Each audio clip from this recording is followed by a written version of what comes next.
Shalom Bapak Ibu, selamat hari Minggu. Tuhan Yesus memberkati kita semua. Mari kita siapkan hati kita untuk memuji dan memuliakan nama Tuhan, serta mendengarkan renungan firman Tuhan. Kuasa-Mu terlebih besar, Tuhanku terlebih besar. Tak pernah terlambat janji-Mu ya Tuhan, menolong hidupku. Oh, kuasa-Mu terlebih besar, Tuhanku terlebih besar. Tak pernah terlambat janji-Mu ya Tuhan, pulihkan hidupku.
selamat pagi saudara-saudara.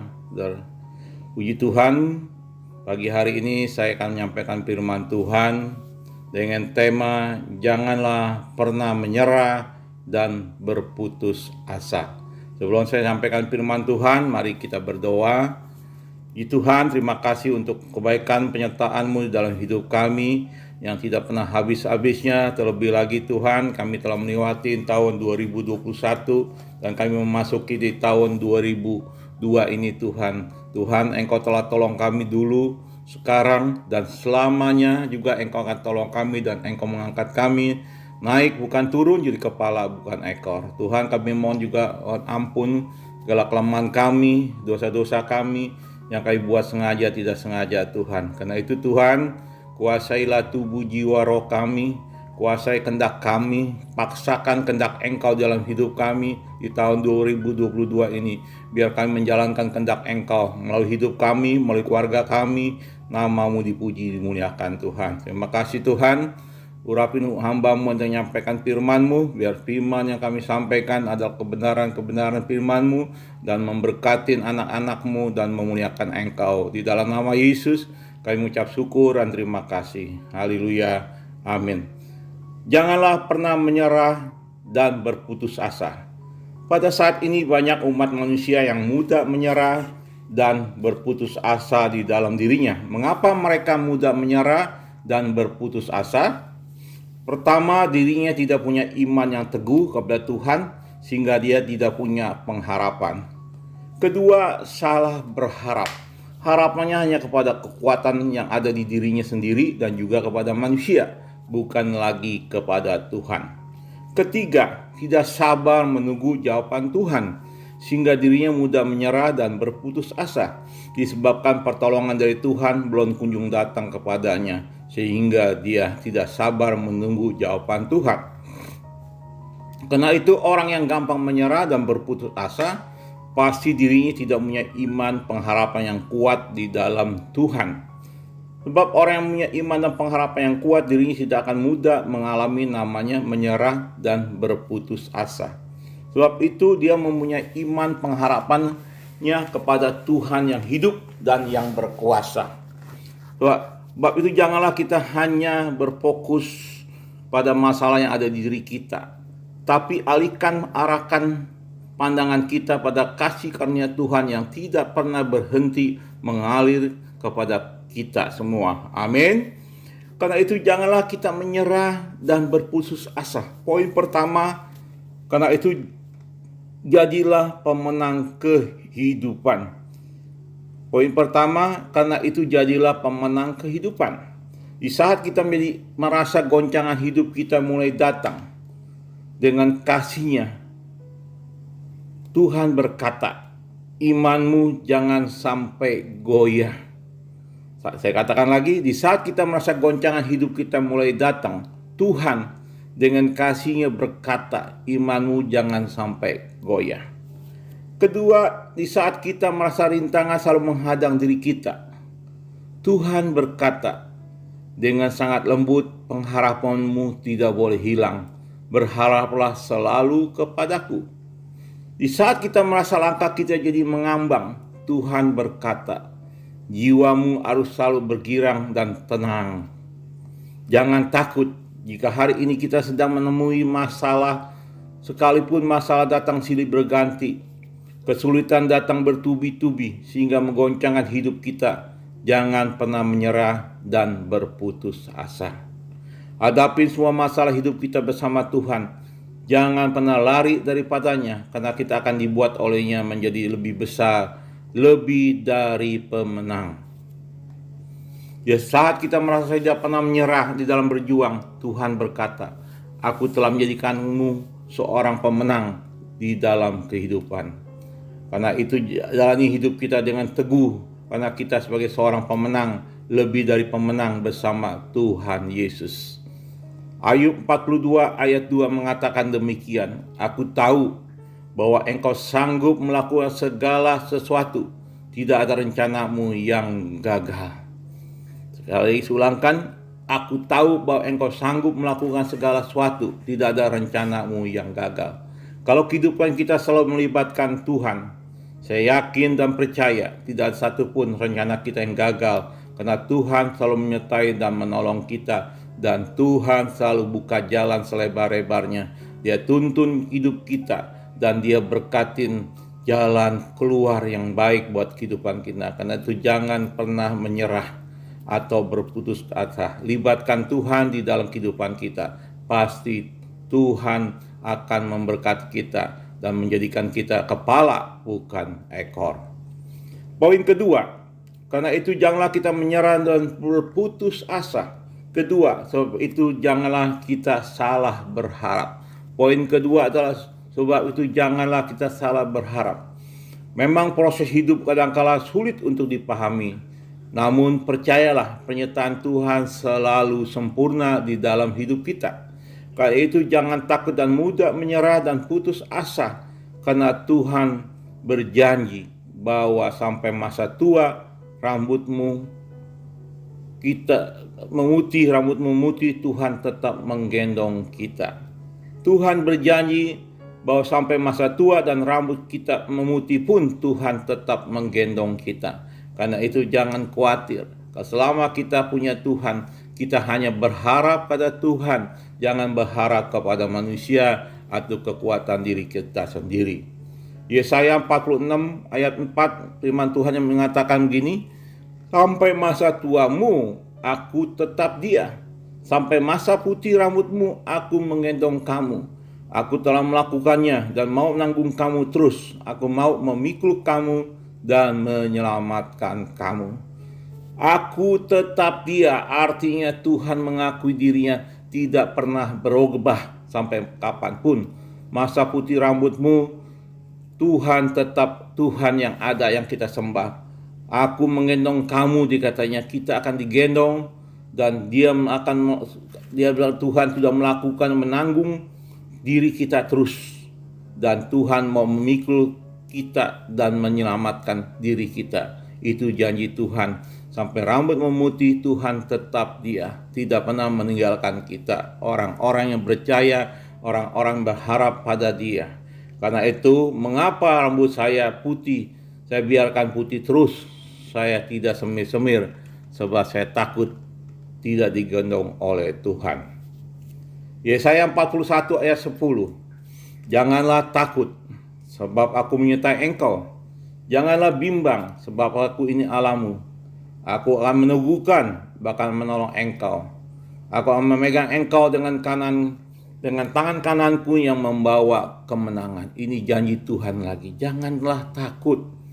Aku menyertai engkau. Janganlah bimbang, sebab aku ini Allahmu. Aku akan meneguhkan, bahkan akan menolong engkau, meneguhkan dan menolong engkau. Aku akan memegang engkau dengan tangan kananku yang membawa kemenangan.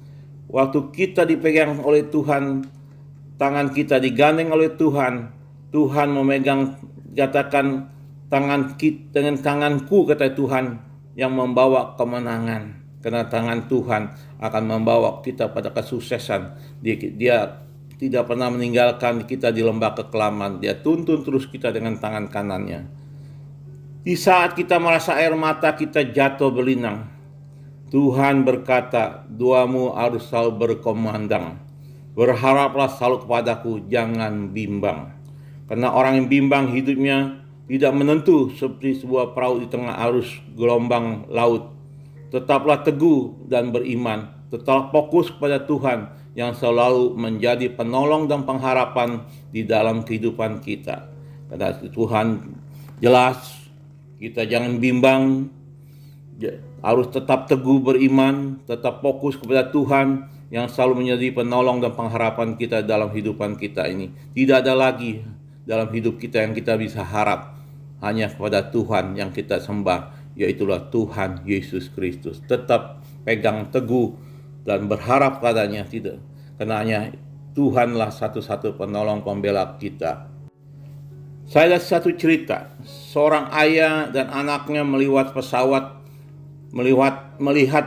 yang di udara. Ternyata pesawat itu, waktu dia unjukkan pada anaknya gimana besar pesawat itu, dia bilang, ayah, kecil sekali pesawat itu. Nah, dan tidak kelihatan, hanya setitik kecil katanya. Lalu ayahnya mengajak anaknya lagi ke airport dan melihat pesawat di airport. Dia bilang, bagaimana pesawat dengan pesawat ini? Wah, ayah, besar sekali pesawat itu, sangat besar. Beda dengan yang saya lihat tadi, yang ayah lihat di atas itu. Ini beri perumpamaan, begitu juga kita hubungan kita dengan Tuhan. Kalau hubungan kita dengan Tuhan jauh, tidak intim, akibatnya kuasanya, kasihnya, kemurahannya, mujizatnya akan kita rasakan sangat kecil sekali yang kita dapatkan di diri kita. Kenapa? Kita jauh, tidak intim dengan Tuhan, dan apa yang kita harapkan, kasihnya, kuasanya, kemurahannya, mujizatnya menjadi kecil karena hubungan kita jauh. Tetapi sebaliknya, jika kita sangat dekat, intim dengan Tuhan, kita akan mendapatkan hal-hal yang besar yang kita dapatkan dari Tuhan karena kita intim dan dekat kepada Tuhan. Apakah yang besar itu yang dapat kita dari Tuhan? Apakah yang besar itu yang kita dapatkan dari Tuhan? Yaitu kasihnya, kemurahannya, kuasanya, dan mujizatnya. Karena itu sebagai anak Tuhan, kita harus selalu intim dan dekat pada Tuhan. Kita akan melihat semua yang baik, yang besar, yang mujizat, kemurahan, kuasanya, kasihnya akan nyata dalam hidup kita. Jangan jauh-jauh dari Tuhan. Karena itu janganlah kita menyerah. Poin ketiga, janganlah kita menyerah dan berputus asa. Poin ketiga, belajarlah sabar untuk menunggu waktunya Tuhan. Tuhan pasti akan memberkati dan menolong diri kita. Tetapi sayangnya, diri kita tidak sabar untuk menunggu waktunya Tuhan, sehingga kita menjadi kecewa, bersungut-sungut, dan marah kepadanya. Firman Tuhan mengatakan di Khotbah 3 ayat 11, Ia membuat segala sesuatu indah pada waktunya. Bahkan Ia memberi kekekalan dalam hati mereka. Tetapi manusia tidak dapat menyelami pekerjaan yang dilakukan Allah dari awal sampai akhir. Jelas firman Tuhan katakan bahwa indah pada waktunya. Segala sesuatu indah pada waktunya. Nyanya ini nyanya Tuhan, bukan nyanya kita. Tetapi kita manusia tidak menyelami, tidak mengerti, tidak dapat menyelami pekerjaan yang dilakukan Allah dari awal sampai akhir. Karena itu Tuhan kepada kita hanya percayakan pada Tuhan, berserah pada Tuhan. Karena waktu Tuhan yang indah di dalam kehidupan kita. Kita tidak bisa memaksa waktunya Tuhan. Kalau kita memaksa, bukan yang baik kita akan terima, tetapi masalah yang akan kita terima. Karena itu kita harus belajar sabar menunggu waktunya Tuhan. Karena itu Tuhan berfirman kepada kita semuanya dengan janjinya, yaitu pada di Bilangan 6 ayat 25. Tuhan menyinari engkau dengan wajahnya dan memberi engkau kasih karunia. Tuhan menyinari engkau dengan wajahnya dan memberi engkau kasih karunia. Jikalau Tuhan menyinari kita dengan wajahnya, waktu Tuhan menyinari kita dengan wajahnya, tidak ada satupun kuasa kegelapan yang dapat menutupi kehidupan kita. Karena sinar kemuliaan Tuhan jelas di dalam hidup kita. Tidak ada kuasa kegelapan, kuasa apapun yang dapat membuat kita hidup kegelapan, karena kita sudah disinari oleh kuasa wajahnya Tuhan, sinarnya Tuhan yang sangat berkuasa. Karena itu jangan kita ngadapin persoalan hidup kita dengan sendiri. Kita percaya Tuhan menyinari kita dengan wajahnya. Dari kegelapan di ekonomi kita, kegelapan di rumah tangga kita, kegelapan di dalam pelayanan kita, semua menjadi terang menderang. Yang pasti sinar kemuliaan Tuhan selalu ada di hidup kita dan keluarga kita. Karena itu kita jangan takut menghadapi hidup ini. Kalau selama kita bergantung pada Tuhan Yesus yang hidup, yang berkuasa, yang mengasihi kita dan tidak pernah meninggalkan hidup kita. Sehingga di tahun 2022 ini kehidupan kita menjadi terang menderang, sehingga kemuliaan Allah dinyatakan di diri kita. Sehingga orang-orang yang ada di sekitar kita mendapat kemuliaan Tuhan melalui kehidupan kita. Kita dipakai untuk menjadi sinar kemuliaan Tuhan di dalam kehidupan kita. Amin. Dan dikatakan lagi, dan memberi kita kasih karunia. Tuhan bukan menyinari hidup kita saja, tetapi memberi kita kasih karunia. Kasih karunia Tuhan melebihi kehidupan kita, melebihi kebutuhan kita bersama keluarga kita. Karena kasih karunia Tuhan membuat kita dapat melakukan segala perkara yang besar. Saya katakan lagi sekali, kasih karunia Tuhan membuat kita dapat melakukan segala perkara yang besar, yang tidak mungkin menjadi mungkin, yang tidak ada tidak menjadi ada, karena kasih karunia Tuhan yang memberi kita jalan, kekuatan, dan penghiburan di dalam kehidupan kita. Ketiga, kasih karunia Tuhan yang membuat hidup kita ini penuh dengan damai, sejahtera, dan sukacita. Sehat dan panjang umur diberikan oleh Tuhan karena kasih karunia Tuhan. Kalau tidak ada kasih karunia Tuhan, tidak ada namanya damai sejahtera dan sukacita dalam kehidupan kita. Dan juga kita dapat kesehatan dan panjang umur karena kasih karunia Tuhan melebihi dari hidup kita, melebihi dari kebutuhan kita. Kasih karunia Tuhan yang memegang masa depan kita dan keluarga kita. Karena itu percaya, kita berharap kasih karunia Tuhan selalu menyertai hidup kita. Karena itu diri kita harus bertambah besar dan kuat di dalam roh. Itulah kekuatan diri kita sebagai umat pemenang, bukan hanya besar dan kuat di dalam jasmaninya saja. Kita harus kuat di dalam roh, di dalam kehidupan kita, bertambah besar roh kita. Di tahun 2002 ini Tuhan akan mengangkat kita menjadi besar dan besar, terutama di dalam roh kita. Jika kita kuat di dalam roh, kita dapat memenangkan kuasa kegelapan dari dunia ini, sehingga diri kita menjadi bertambah-tambah hikmat, panjang sabar, murah hati, lemah lembut, dan dapat menguasai diri kita. Sehingga Bapa di sorga berkata, inilah anakku yang kukasihi, kepadanya aku berkenan. Amin. Lukas 1 ayat 80. Lukas 1 ayat 80. Adapun anak itu, maksudnya Yesus, bertambah besar dan kuat rohnya, dan ia tinggal di padang gurun sampai kepada hari ia harus menampakkan diri kepada Israel. Yesus bertambah besar dan kuat rohnya. Kita pun harus bertambah besar dan kuat roh kita di dalam hidup ini. Kalau tidak, kita tidak bisa menghadapi masalah hidup kita, sehingga kita mudah menyerah dan berputus asa. Jadi kembali lagi, kita harus bertambah besar dan kuat rohnya. Di tahun 22 ini di tahun 22 Tuhan menyertai kita, sehingga kita menjadi kuat di dalam Tuhan. Jadi jangan menyerah dan berputus asa.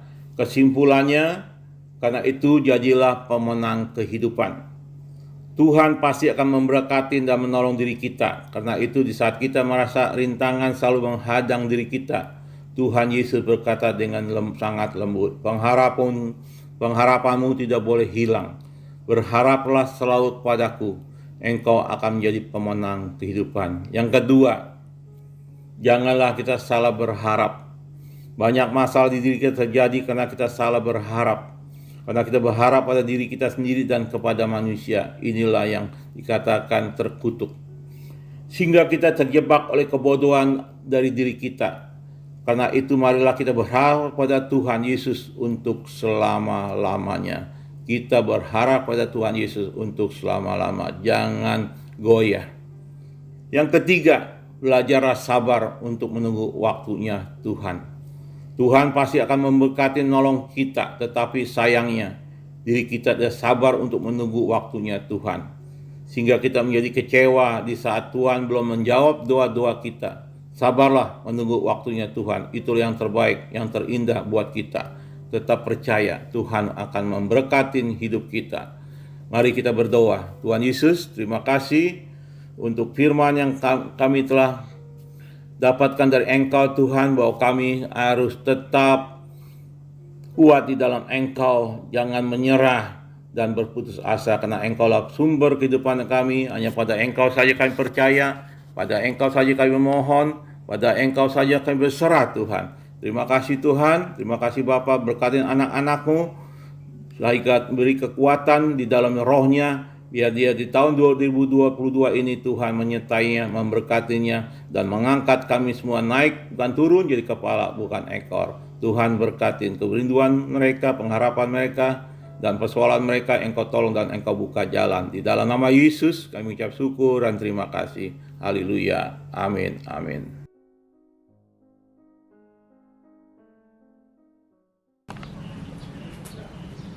Bapak Ibu, Saudara yang kami kasih dalam nama Tuhan Yesus, pagi hari ini terimalah anugerah dan berkat daripada Allah Bapa, kasih sayang dari Tuhan Yesus Kristus, dan dalam persekutuan Roh Kudus menyertai saudara hari ini sampai selama-lamanya. Amin.